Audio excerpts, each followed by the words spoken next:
this episode of Vaticano, we explore the different ways in which the Virgin Mary has been represented in art throughout the course of history.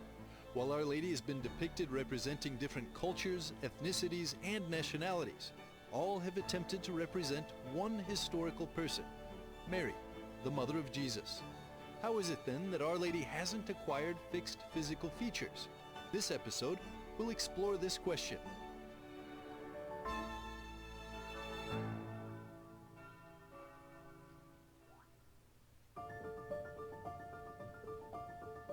With the incarnation of Jesus Christ, God acquired a human face.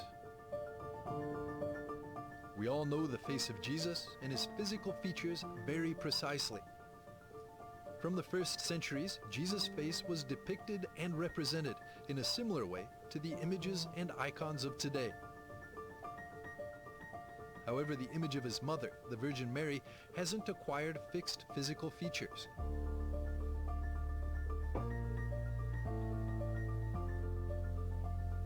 In different countries, she's represented with different faces, and in every apparition, she even appears differently. In Fatima, Our Lady looks like a Portuguese. In Guadalupe, Mexico, she appeared as an indigenous on the tilma of St. Juan Diego. As at the apparitions in Kibeho, Rwanda, her skin is dark. The question arises then, if Our Lady is an historical person who has been taken into heaven, body and soul, why don't we know her original face? It's such an interesting question. Let's explore this question with the help of art, history, and theology. But first, with art historian Liz Lev, let's look up the oldest image of Our Lady. The oldest image we have of the Blessed Virgin is not a portrait. It's not as an icon would be. The oldest image we have in the world is a Madonna and Child in the catacombs of Priscilla, where we see a very stylized face, but we already understand something about how she will always be presented. She's a very large figure holding the very small Christ child who turns around to look at you. So we see her already in her sort of physical role as the throne or the ark. I mean, we already can understand that the artists are trying to show this connection between the mother and son. The image of the Virgin Mary at the Roman catacombs of Priscilla illustrates the devotion of the first Christians to the Mother of God and reveals an influence on how she would be depicted in the future. I think the question of a canonical image of the Blessed Virgin is an interesting one, because in sort of the automatic mind that people who study Western art, oh, the Madonna and Child, we think to a Raphael image or a Leonardo image.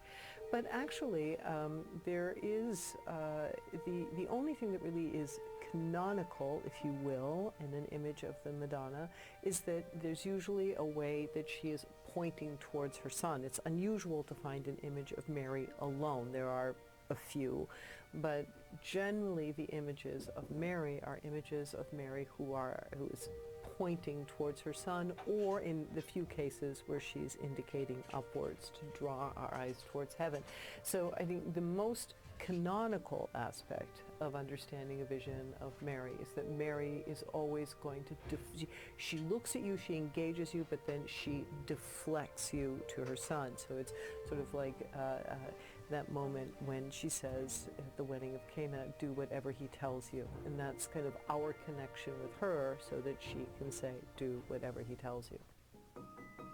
In the Christian East, it's commonly believed that St. Luke the Evangelist made the first image of the Virgin Mary, and that all the icons take their roots from that so-called proto-image, or first image. There are many types of icons, however. They're classified into 5 broad groups with Greek names.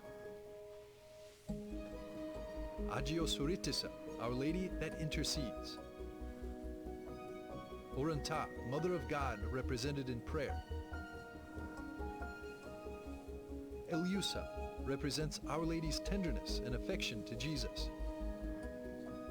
Panakranta, meaning all merciful, and the Virgin Mary is represented on a throne with heavenly glory. Odigitria, Mary who shows the way to Jesus. To find out which type of icon is closest to the first representation of Our Lady by St. Luke, we ask EWTN journalist and relic hunter Paul Bade. Ich hatte zum ersten Mal wir haben in Jerusalem gelebt. When I lived in Jerusalem, I was shown an icon in the Old City, in the so-called House of St. Mark, which we were told was created by Luke. I took a photo of it and showed it to the most famous Polish icon painter of that time. This is the present abbot, Bernard Maria Alter, the present abbot of the Dormition Abbey of the Benedictines in Jerusalem on Mount Zion. He is the greatest expert in Poland. He said, "Ah, the icon of Luke, but I think it is from the 6th century AD. The authentic icon by Luke is not here though. It is in Rome, so you'll have to look for it there." So then we went from Jerusalem to Rome to look for it, but nobody here knew of it. Nobody knew her, and we discovered her by chance after many years.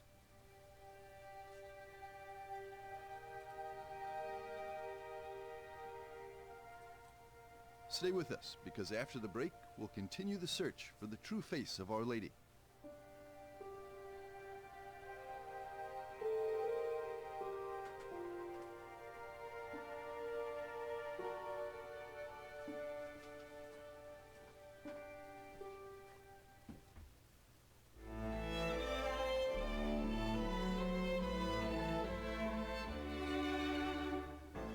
In a few moments, we'll be back with more on Vaticano.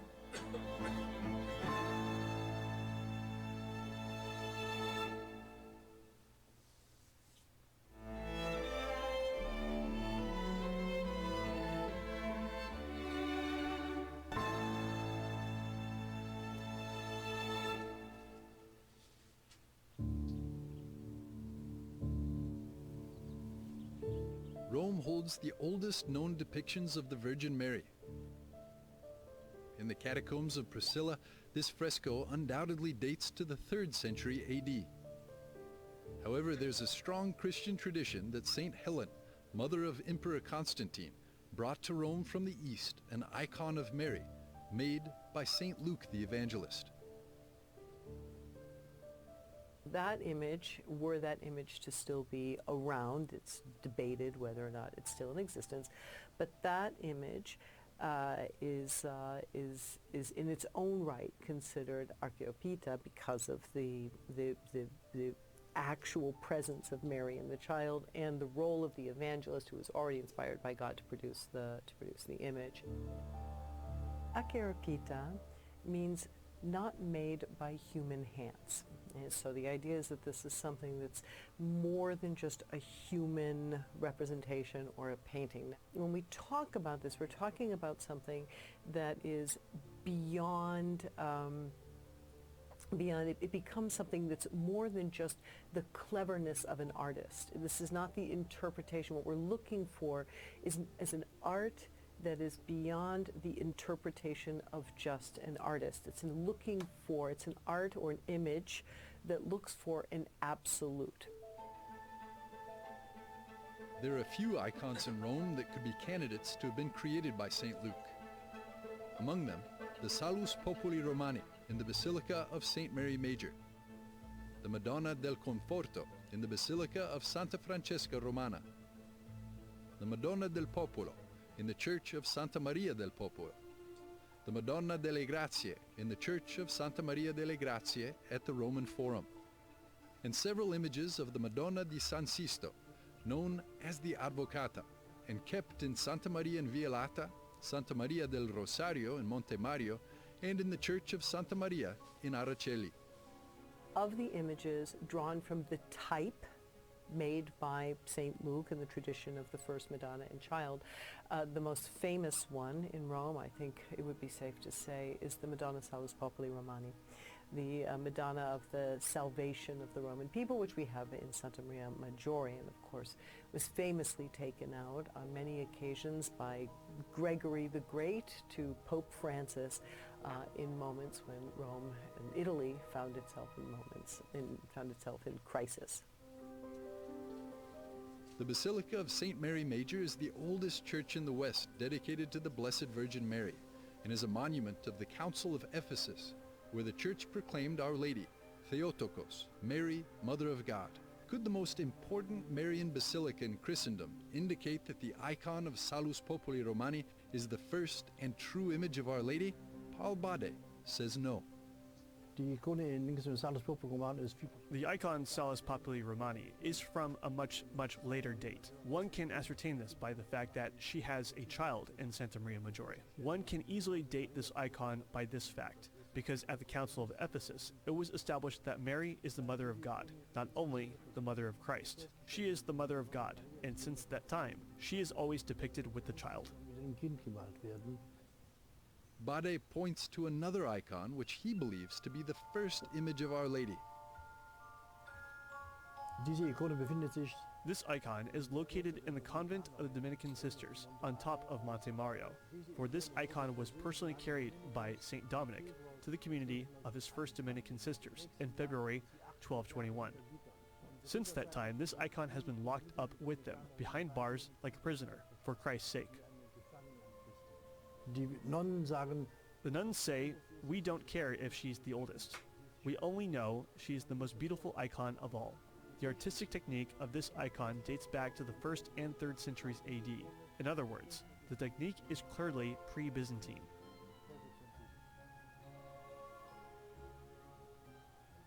da war sie zuerst und dann man weiß nicht genau, wie es war. Nur es ist klar, It only seems clear that this icon came to Rome in the Great Iconoclasm. In the Iconoclasm, she was rescued from the east and came here to the west. There's a very important quotation from Archimandrite Zenon, who said, "In the time of the Iconoclasm, and the time of the iconoclastic controversy, the Church defended the images. Today, in the time of the Great Crisis, the images are coming back to defend the Church. This is very important. das ist ganz einfach. It is very simple. God became man. He did not become a book. And Mary too, she was human. And when God became man, he and Mary also became an image. Images are pictorial documents." Dokumente. If the icon of the Advocata at Monte Mario documents the true appearance of Our Lady, why then did she leave a different image of herself to St. Juan Diego in Mexico? And how is it that she has continued to appear with different physical features to visionaries in different parts of the world? Stay tuned for part 3 of The True Face of Our Lady.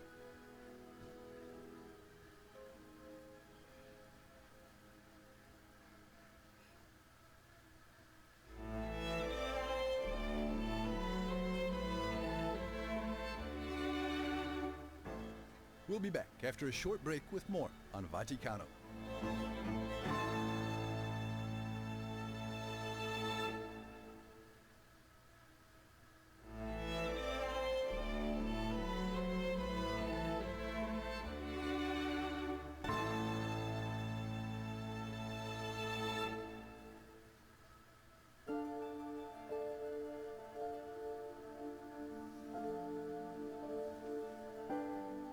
Throughout the centuries, the Virgin Mary has been represented in Christian art with different facial features, skin colors, and nationalities.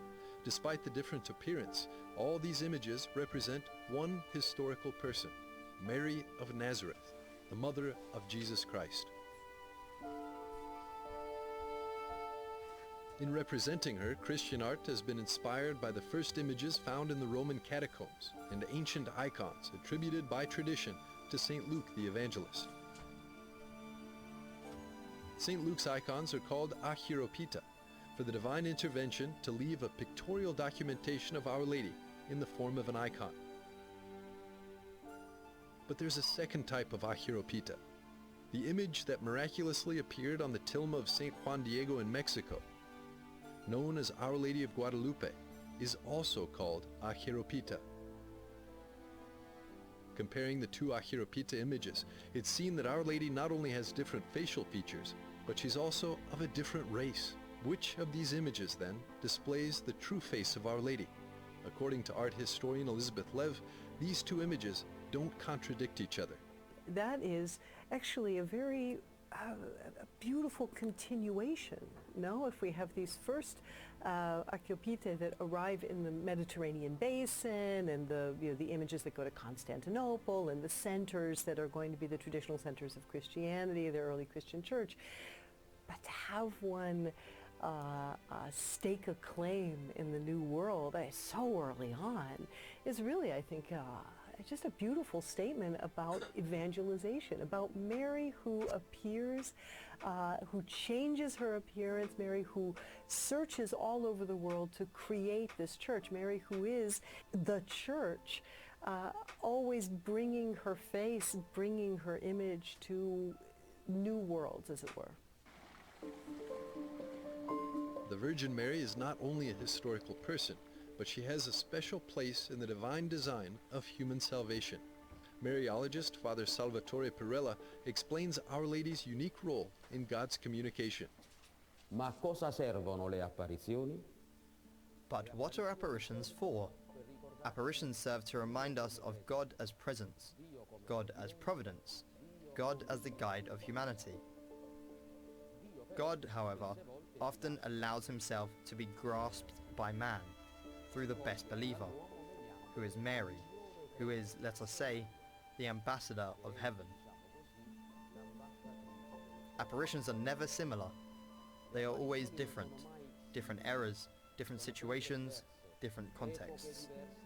Think of the first modern apparition in 1531, the Mary of Guadalupe presenting herself to Juan Diego, the guise of an Indian to an Indian. What does this mean? That heaven takes cultures into account and respects cultures. Che il cielo tiene conto delle culture e rispetta le culture. Christian art follows divine revelation and reveals Our Lady's specific role in the church, designed by God. Mary has been equated with the concept of the church, the ecclesia, from the beginning of Christianity. And the church is Catholic or universal. And so that Mary would be an image that reflects the universality of the church. If Mary is out presenting her son, pointing towards her son in Asia, then she will look like the church in Asia. When she's presenting her son to the peoples of Africa, she becomes part of that world so that she can draw all of us to the one true Christ. And it's a really beautiful thing about the multifaceted, multi-faces of Mary throughout the history of art. Father Salvatore Perella points out another aspect that influences the representation of the heavenly reality by those who've experienced Marian apparitions, and then explain the appearance of Our Lady. L'apparizione è Apparition is seeing and being seen by a personal, otherworldly reality, and you see it as I see you.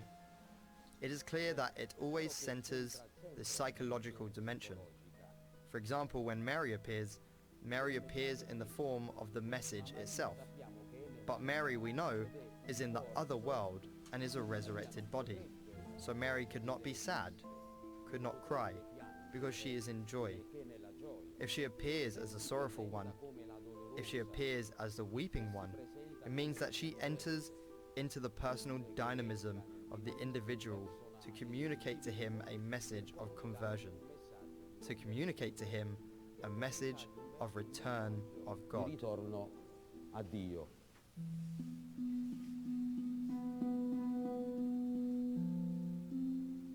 Because she is a figure who grows along with the church. She is part of this living thing that is the church, and not just this figure that just, say hi to her when you come in the room. I mean, it's very clear that Mary's role was meant to be one of constant intercession, and as the world grew, intercessors for all those people. People talk about the most photographed actresses, or the Princess of Wales, the most photographed woman, but really the most represented woman in all of history is Mary, and she's been represented in so many different ways because of that extraordinary universality of the church, which is personified in the person of Jesus' mother, the Blessed Virgin. The true face of Our Lady is the Catholic Church itself, Catholic meaning universal and dear to every person and culture. Mary, Mother of God, Mother of the Church, New Eve, and Mother of all redeemed humanity.